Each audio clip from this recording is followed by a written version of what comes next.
Paris, October 19th morning. Inside the world's most visited museum where the Mona Lisa smiles behind bulletproof glass, a different masterpiece was about to vanish.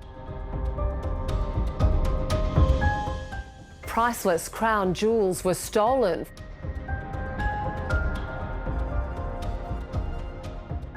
In less than 10 minutes, thieves pulled off one of the most daring jewelry heists in modern French history in broad daylight.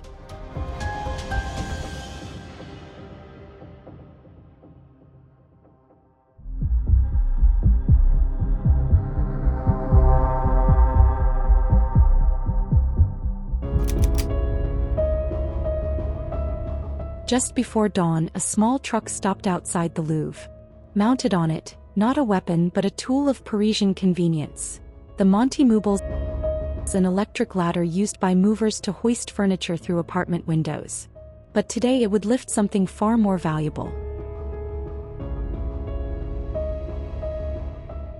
Two masked men climbed the ladder, and as their boots touched the second-floor window, the heist began. They forced the window open using power tools to enter the gallery. The next thing you know, they stepped into the Apollo Gallery, a gilded hall named after the sun god. A motion sensor tripped. An alarm echoed through the museum. But inside the vast palace of art, every sound takes time to reach someone's ears.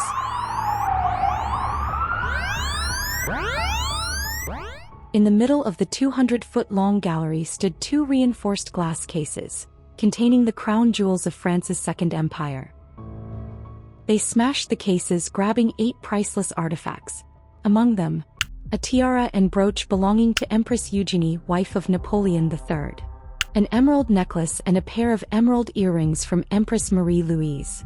A tiara, necklace and single earring from the sapphire set that belonged to Queen Marie-Amélie and Queen Hortense, a brooch known as the reliquary brooch. In their hurry, they dropped one treasure, Eugenie's crown, studded with over 2,000 diamonds and emeralds.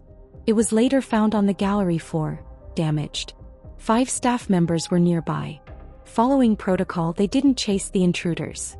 They called the police, prioritizing lives over jewels. Within moments, the museum was evacuated. But by then, the thieves were already gone. They climbed back down the same ladder they came up on. Outside, 2 accomplices waited, scooter engines running.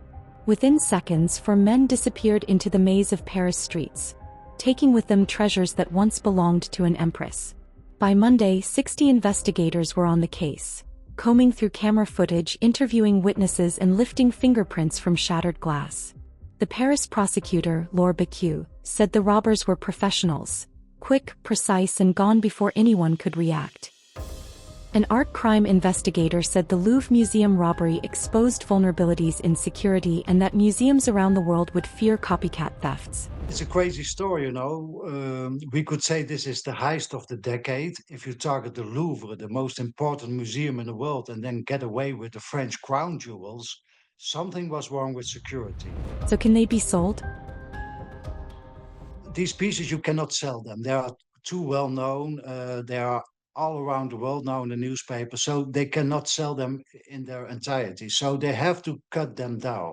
What they probably want to do is to melt down the gold and the silver, and the diamonds, they will be taken apart. They might maybe cut them a little bit, because, you know, if you sell diamonds separately, nobody would know that they are originating from this theft. And once you melt gold, it's very hard to prove that these new gold rings or whatever, wedding rings, originate from Napoleon's jewels.